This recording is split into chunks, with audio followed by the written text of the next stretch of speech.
the Reds front office hasn't acted in a way to help the team truly compete, and that was evident in the weekend debacle at Great American Ballpark.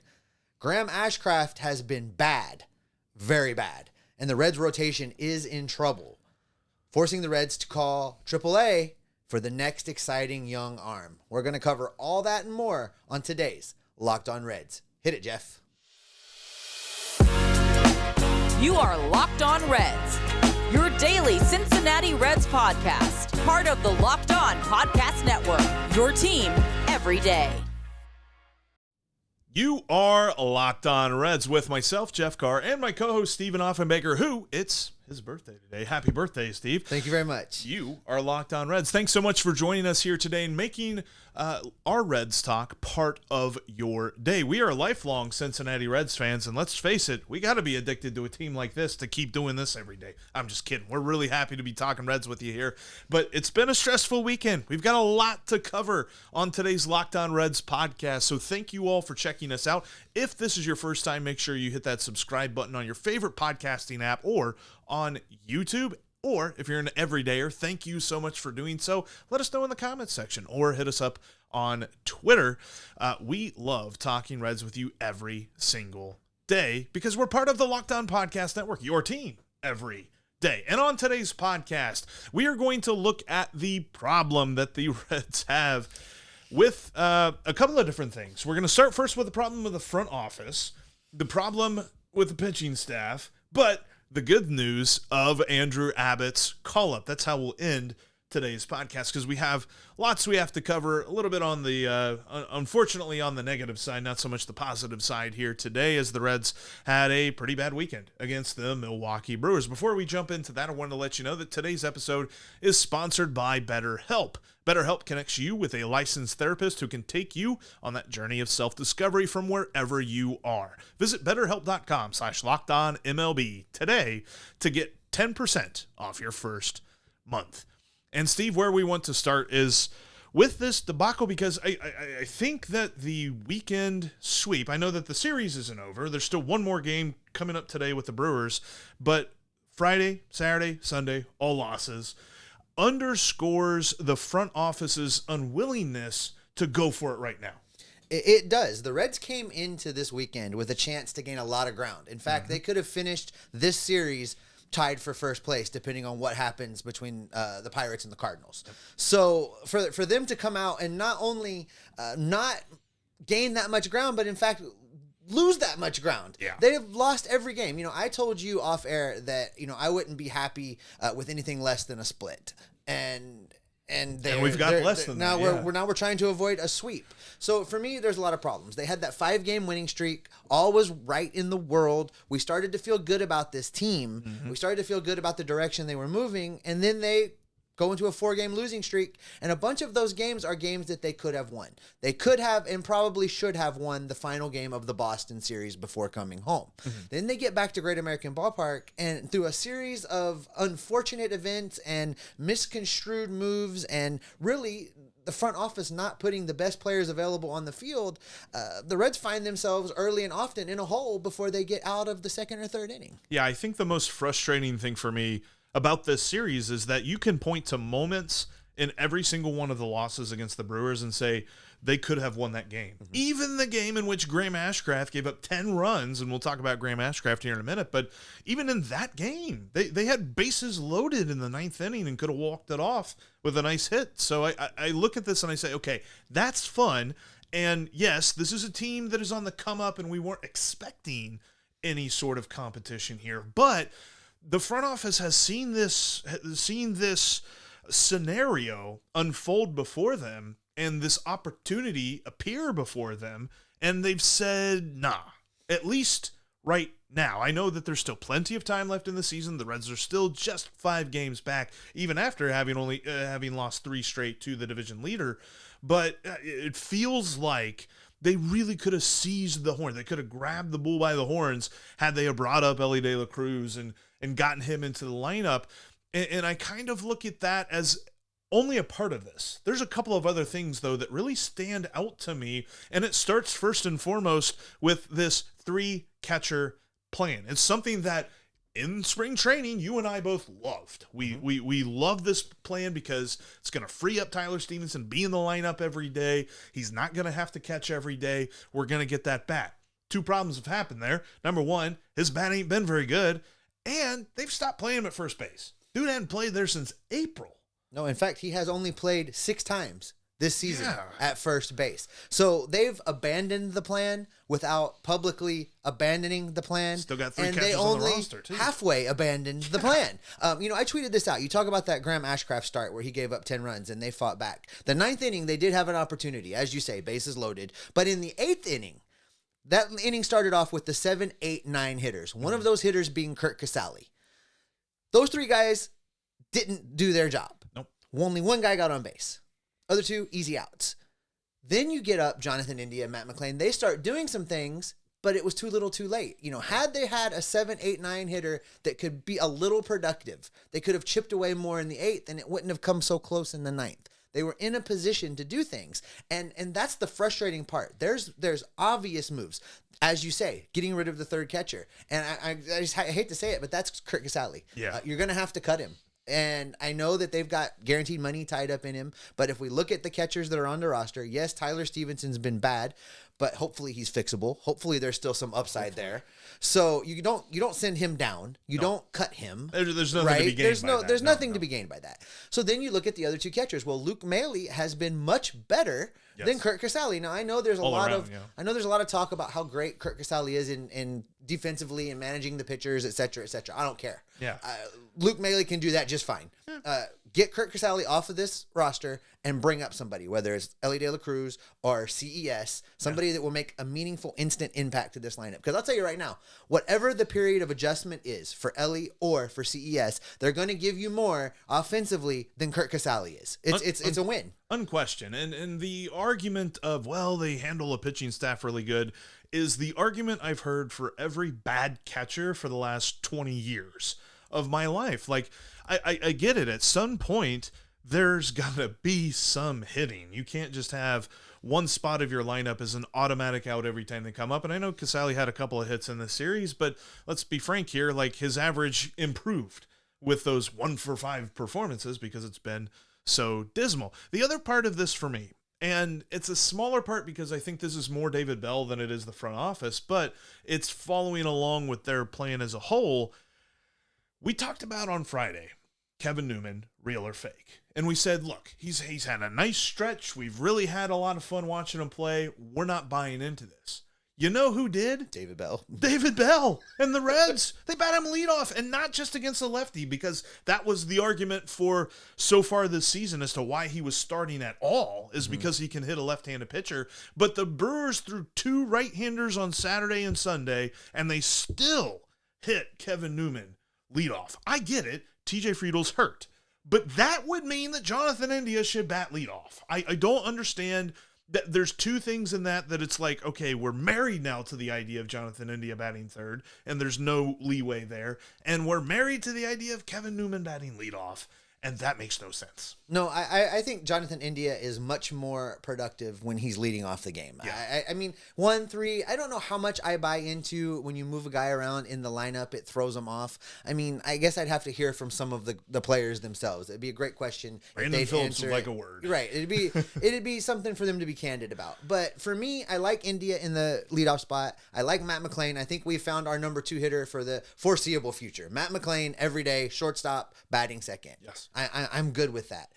Having Kevin Newman lead off this game and in a variety of positions, making his first ever start at first base, never having played there before, and then just to keep the momentum going, I guess, go ahead and throw him out there a day as the DH too. I don't understand what they're doing with Kevin Newman other than maybe hoping he continues to stay just this hot so they can flip him. It's the only thing that makes sense to me because this lineup construction has really lacked in forethought. And I thought that David Bell being Mr. Analytic and breaking it down and playing the righty lefty combinations, everything he's done with Kevin Newman the last week has thrown all that out the window. Yeah. Kevin Newman 1 for 9 Saturday and Sunday. I don't understand him batting leadoff. Like, look, you can say, well, Friedl's hurt, we got to shuffle the lineup. Fine. Bat Kevin Newman in the bottom third of the lineup if he's playing against a right-handed pitcher for me.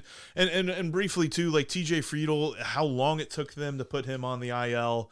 It's something that the Reds have done, for years now, where they wait so long to put these guys on the injured list, and they finally admitted it. They called up TJ Hopkins, which I'm excited about that. Looking forward to seeing more from TJ Hopkins, but at the same time, like, I really don't understand why this team constantly is just like, no, he's going to be okay. And then a week later, they're like, no, he's going to be okay. But all the while, they've got this one bench spot that they just can't use.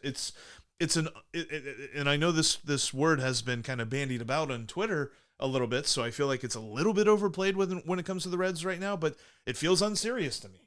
One of the things with this injury deal, and I know we're running short on this segment, Jeff, but being out at the ballpark this week, and you know how much I love it down there. I've had an opportunity to talk to lots of fans, lots of listeners. And just yesterday, I ran into Sydney Price, one of our faithful listeners, and we were talking about the injuries. And during the course of the conversation, I brought back up my thought that the Reds really have an obligation to protect these players from themselves. Yeah. And I think that's a lot of what's going on. I think David Bell's going to TJ and saying, hey, you're going to be able to go in the next day? Sure I am. Absolutely. And they just keep rolling with that when really what they need is like, your kid. You got to be like, look, for your best interest, for your own good, you're not playing this week. Right. And we're going to put you on the 10-day injured list. And then you bring up somebody that can actually contribute and help the team win. And the moment you bring up hamstring, that's immediate IL stent right there. Yeah, we've talked about this. Yeah. I don't understand the whole wishy-washy, maybe he'll be okay thing with that. It's just, it's apparent to me through how the team played and how it was set up to play this weekend that management is not serious about the Reds going for the division this season. Yeah, they are not all in at all on trying to win the division. But listen, Jeff, there's some other problems, and Graham Ashcraft, unfortunately, is one of them. But he is not the problem. Coming up, we are going to take a look at what the big problem is for the Reds right after this. All right, Jeff, before we talk about the parts that are needed to fix the Reds rotation, let's talk about one of the sponsors of today's podcast. Today's podcast is brought to you by eBay Motors. For a championship team, it's all about making sure every player is a perfect fit. It's the same when it comes to your vehicle. Every part needs to fit just right. So the next time you need parts and accessories, head to eBay Motors. With eBay's guaranteed fit, you can be sure that every part fits right the first time around. Just add your ride to the My Garage section and look for the green check mark to know that the part will fit or you're going to get your money back. Because just like in sports, confidence is the name of the game when you shop on eBay Motors. And with over 122 million parts to choose from, you'll be back in the game in no time. After all, it's easy to bring home a win when you have the right parts in your hand. And the right parts are guaranteed with eBay Motors. Get the right parts, the right fit, and the right prices on ebaymotors.com. Let's ride.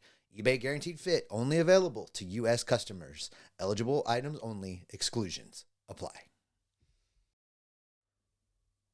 The Reds and the Brewers go at it one more time in a really wonky fourth game of a four-game series ending on a Monday. It's a getaway day out at Great American Ballpark. The Reds will try to avoid the sweep with a 12:35 start time. Andrew Abbott goes to the mound for the Reds, making his major league debut. And you can catch every pitch of the Reds' hometown broadcast with SiriusXM on the SXM app. Just download the app and search the word Reds. Thanks, as always, for making Locked On Reds your first listen every day. Every dayers on tomorrow's show, we're going to break down that start from Andrew Abbott and hopefully be talking about how the Reds avoided a sweep and get you all set for the upcoming series with the hated Los Angeles Dodgers.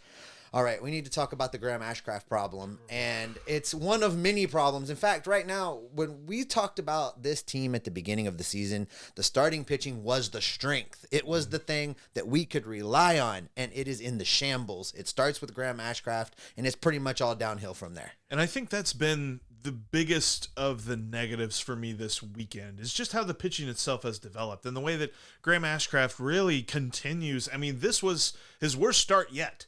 And I feel like I keep saying that every time he goes out. And it's now 6 starts that he has given up just way too much. Yeah, it's hold my beer every time. You think that was bad? Yeah. Hold my beer. There we go. I mean, his last 6 starts, he's given up 40 total runs. One of them was unearned. but 40 total runs, and he's averaging just a smidge over 4 innings a start, 4 1/3 innings per start. None of that's good. Obviously, the big thing for Graham Ashcraft, for Hunter Greene, for Nick Lodolo was, can they take a step forward this year? And man, after the first 6 starts of the season, you thought, boy, Graham Ashcraft looks like he's taking that step. And after these last 6, you're like, okay, it was 1 step forward, and now it's like 3 or 4 steps back. And it's hard to really pinpoint what changed. Right. Because Graham Ashcraft is just doing what he's always done. A couple things have happened. It's been well publicized that right at the same time this whole skid started is when he went through some family issues with his grandmother passing away, and it threw him off his game. That's to be expected. And I don't think anybody, not us, not anybody that I've talked to, is heartless enough to not take that into account. Right. Like, we all understand that. But, we're now 6 starts post that event, and there's been no improvement. And as you say, it's in fact getting worse. His walk rate is higher than it was before. His amount of runs given up is ridiculous. The homers are a problem. You take all of these things and look at them as a whole, and something's got to be done. And I don't know if it can be fixed in a Major League Baseball game facing Major League hitters. Look, Jeff, I hate to say this, but, we've talked about in the past where pitchers suddenly have some kind of issue, and we've jokingly called it, inflamed ERA-itis, whatever it is that you want to call it. And it might not be a bad time for Graham Ashcraft to come down with one of those ailments and take a couple weeks and push the reset button. See, and I would normally agree with you. The problem is Nick Lodolo just got pushed to the 60-day IL. Hunter Greene just had a start push back. That was kind of the trade-off with the call-up for Andrew Abbott, is like, yes, Abbott's making his debut, and Hunter Greene gets pushed back. Do we skip a start? He's not going to pitch till next Sunday. And you look at this pitching staff, and everywhere you seem to turn. I mean, Ben Lively struggled mightily on Sunday, looked a little bit more like the guy we were talking about, and we worried that we were going to get out of the rotation. He did pitch 7 innings. I'll give him that, but 5 earned runs is not going to get the job done. So I wonder if the Reds even have the ability to put Graham Ashcraft on the ERA-itis list, because they kind of need him. That's a fair point. And to your point about Ben Lively, I know we didn't throw it in there, but quickly, outside of the walks in that 3-run homer, he didn't pitch that bad. He pitched like a 5th starter that I would be okay with, but walks will haunt, right? But let's quickly review some of those guys you mentioned. Nick Lodolo was transferred to the 60-day injured list. That's a procedural move most of the time. This actually does tell us something. The fact of the matter is Nick Lodolo's still walking around in a walking boot. And probably what that means, Jeff, is we were not going to see him till after the All-Star game. I imagine maybe just prior to the All-Star break, he can get some rehab work in and start stretching out, building the arm strength back up. Right. Best case scenario, when we come out of the All-Star break and reset the rotation, he would be available. I think that's the best case scenario right now for Nick Lodolo. Hunter Greene, not only are they pushing back, he's taking an entire extra week off. Yeah. They didn't push him back a day or two. He's not pitching until Sunday in St. Louis. Right. So they're miniature shutting him down, and they're going to have to use some roster tricks, I think, in order to keep the right pitchers available, because basically they're going to carry 6 starters for the next week and a half or 2 weeks. It just underscores to me, though, there's no wiggle room here. You can't sit Graham Ashcraft down for a week or 2 and say, yeah, we're going to be all right. Like, unless they really want to go for a bullpen day. And this bullpen is depleted too. I mean, you talk about Derek Law, Casey Legamina's on the IL. Like, they're not getting Revar Sanmartin back anytime soon,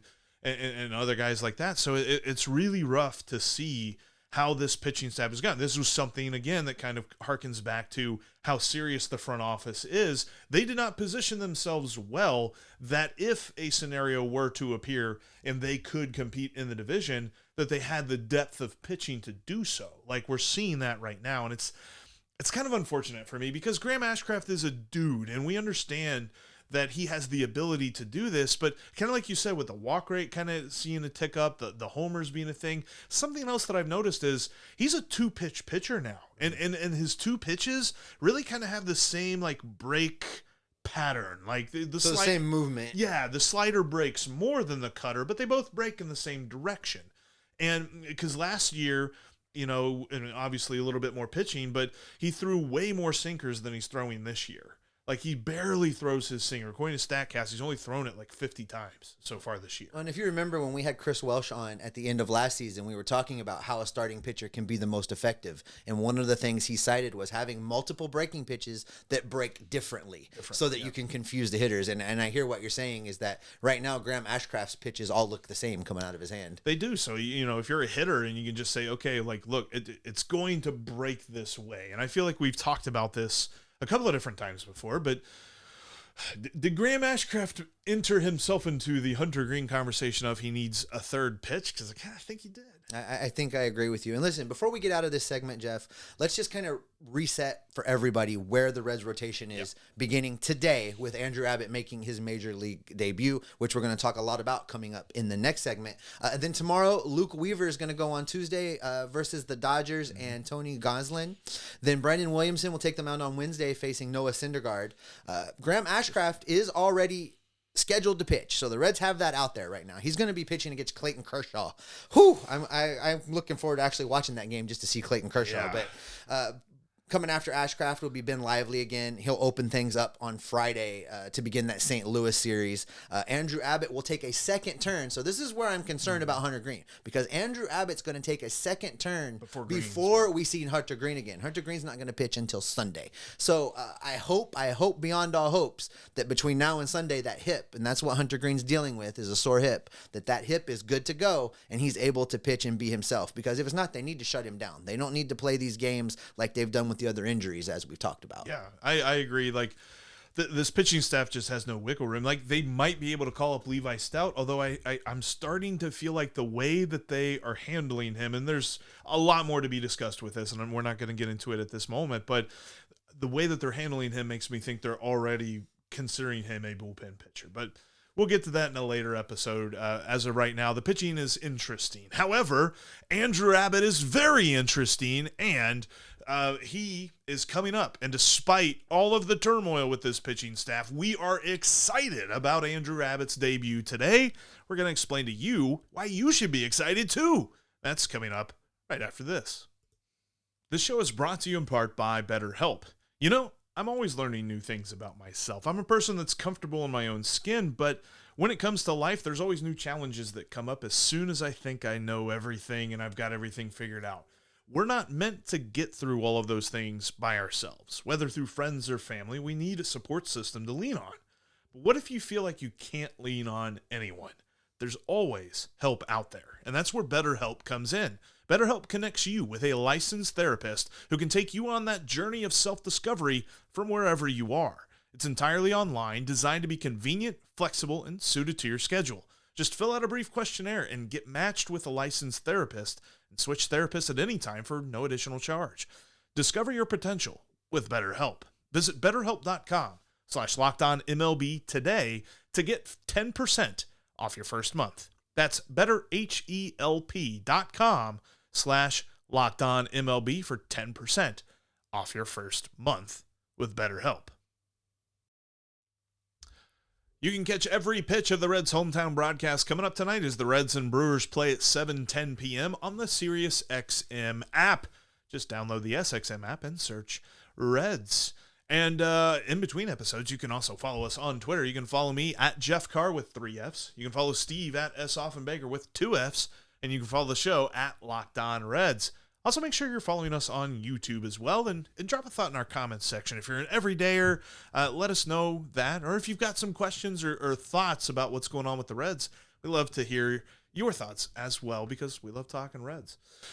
Speaking of what we love the call-up of Andrew Abbott. We've been looking for this for a little while now, because he has absolutely just been setting the minor league landscape on fire with how he's pitching. And I was trying to think of a clever way of saying setting hitters on fire, but that sounds really murderous. But he's pitched really well. But he's been murdering the hitters. That is a true representation. Listen, we talked about him a couple weeks ago and put his numbers out there. They've just gotten better since we talked about it. If you take his entire time in the minor leagues this year, that's between AA Chattanooga and AAA Louisville. Right now is 2.50 ERA in 54 innings, 90 strikeouts to just 17 walks. And that's our favorite ratio to look at when we're looking at these minor league pitchers. Amazing. How many guys are they striking striking out and how many free passes are they issuing. I like his ratio. You got an interesting text talking about his mechanics and how he looks. Yeah, I was actually texting back and forth with one of the pre and post guys for the Milwaukee Brewers, Vinny Rottino. He actually used to play in the major leagues. He was a hitter. And he said he's just watching the side-by-side video of Andrew Abbott and Cliff Lee. The mechanics are very similar, almost exactly the same. And we know how well Cliff Lee did. I'm all in on anybody saying that we got a dude that looks like Cliff Lee coming up. So if you haven't been paying attention, and I know all of our listeners are paying attention, but if you haven't been paying attention to the minor leagues and you're not exactly sure who Andrew Abbott is, well, according to Baseball America, the scouting report says that he's a back of the rotation type of starter with smart, cerebral, and even-keeled approach. So that's what we're looking for in a pitcher, a guy that's not going to get rattled, a guy that's smart, that thinks about what he's doing, a pitcher that you can count on not to get rattled. And I think that's the important thing when you're asking a guy to jump up and jump into a rotation that's a bit of a train wreck right now. Yeah, the rotation itself is pretty rattled. But one of the other things that I saw on Baseball America and on a couple of other sites is they say he has plus control. What have we always heard when guys coming up? Well, hopefully they can throw strikes. If you've got 90 strikeouts and 17 walks in 54 innings, I don't care if you're facing AA or AAA hitters, those are still things that you have to control. He controls them very well, and that's amazing to see because his pitch arsenal is pretty full. It is. He throws 4 pitches, Jeff, and we just talked about this with Graham Ashcraft and basically only throwing 2 pitches right now. Yep. So Andrew Abbott's coming to the table working 4 productive pitches. He's got a fastball, he's got a changeup, he's got a curveball, and he's got a slider. Now, I haven't taken the time to compare the film, but just in the little bit of video that I watched, it looks like you can see a pretty marked difference in how the curveball breaks and how his slider breaks. So that also goes to the point you were making earlier about Graham Ashcraft. You want different looks, and I think that Andrew Abbott brings that. He's going to have the advantage of the hitters that he's facing today haven't had a lot of time to research him and study his film. Now, I'm sure that the Brewers hitters took a look after the game yesterday and are trying to get set for him. But, in the early goings, you think that the breakdown favors the pitcher while the hitters try and figure it out, and then they'll eventually catch up. So I like his chances in this game where it's the 4th game of a series. The Brewers have won 3 in a row. There's been some dogfights. There's been a lot of runs scored a couple times. There's been a lot happening. I like the Reds' chances with an unknown rookie pitcher on the mound being able to come in and kind of disrupt things and allow the Reds to steal one and avoid the sweep. And Vinny did tell me that the Brewers really struggle against lefties who have their stuff together and pitch smartly and have good control. So really hope to see that struggles could continue. Now, the interesting part for this is he was on the taxi squad on Sunday. So the Reds didn't actually make a roster move to add him. They've got to add him to the 26-man roster, so somebody's got to move off. And they've got to add him to the 40-man roster because he's not currently on that as well. Let's look at those two things very briefly because I think one is a lot easier than the other. You can look at the 40-man roster and you can pick out a couple of different dudes, a couple of different moves that the Reds can make, and nobody would bat an eye if they did that. Yeah, and I think it will be done with 2 different moves. I think there'll be a 40-man roster move, and there will be a 26-man roster move. For me, on the 40-man roster, there's some options. You can remove Joe Kunal from the 40-man roster. Yep. You can remove Ricky Karcher, or you can remove Alan Buznitz, and I think that's probably the easiest of those 3 moves. He's not getting claimed. He's not getting claimed. I don't foresee a scenario where they lose him. So I think they can make that transaction and actually keep him in AAA. Another direction they could go is there's a couple guys on the 15-day IL that they could transfer to the 60, and in the case of Derek Law, you wouldn't really be losing that many more days because he's been on the IL long enough and it would be retroactive. The other thing you could do is move Casey Legumina to the 60-day injured list as well. Now, that frees up the 40-man roster spot so that you can put Abbott on the 40-man. But you still need to make room for him on the major league roster. And it's going to have to be a pitcher. So they're going to be probably looking to send somebody down. For me, it would make sense to send Salazar down since he pitched yesterday. You send him down, you bring in Andrew Abbott. And again, they're going to be basically operating a relief pitcher short during this time period because they're going to carry 6 starters because Hunter Green is still on the roster. And that's where initially when I saw this call-up, I thought, oh, they are putting Graham Ashcraft on the injured list. But it just doesn't make any sense to me because if you do that, then you still have a start this week that you've got to fill, and then you would have to make another call-up anyway. So I think that you're right. I think it's going to be Salazar, I can't really think of any other pitcher that is just standing out to me. I know that we've seen some struggles recently, but really this bullpen has kind of been stripped a little bit down to the bare bones. And, we've still got the elite pitchers in Alexis Diaz and close to elite in Lucas Sims and some other guys that we're just hoping they can catch fire and be consistent. So there's not like anyone else other than Salazar I think that they would send down, because Salazar seemed to struggle a little bit with his control. So that would work for me. I'm happy though that basically by scheduling him for 2 starts this week, and David Bell has basically come out and said he's here. We're not. This is not like a hey, you're going to start and then we're going to send you back down thing. Like, Andrew Abbott's here and we're happy about it. Yeah, Charlie Goldsmith reported that what David Bell said was this is not a spot start. Right. We're excited for him to be in the rotation. And he's got the talent. So he's there. Stick, yeah. And that's a happy note. I think as negative as the top 2 segments had to be to talk about what's going on, I am excited about Andrew Abbott. These are the things that we looked forward to when we got to the beginning of this season, Jeff. We were looking forward to seeing these guys. And now we're seeing some of them. Now I know you and I are both kind of caught up in this, but we could win the division talk, and I'm not ready to give up on that. Right. But we all need to probably take a beat and remind ourselves the thing we were excited for this year is the development of these young players like Andrew Abbott. And we're getting that out at Great American Ballpark today. And, if this were a video game, obviously the main goal would be to do that. There's this little side mission of winning the division that feels like we ran into our first boss this weekend and totally failed. So we got to figure out exactly what the Reds need to get this working for this year. But the good news is Andrew Abbott's here. Hopefully here soon we'll see Elly De La Cruz that just continues to do amazing things. I had to get his name in here. We went 31 minutes without saying Elly De La Cruz's name. What on earth are we doing? But that is how we're going to wrap up today's podcast. Before we get out of here, make sure that you check out the hometown broadcast for the Reds on Sirius XM. Just download the SXM app and search Reds.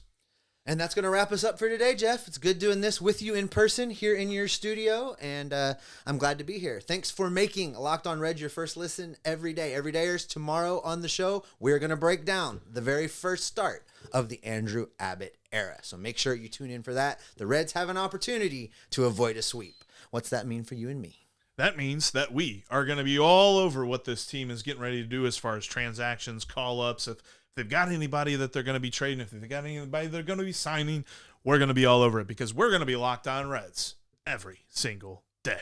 And happy birthday, by the way. Thank you.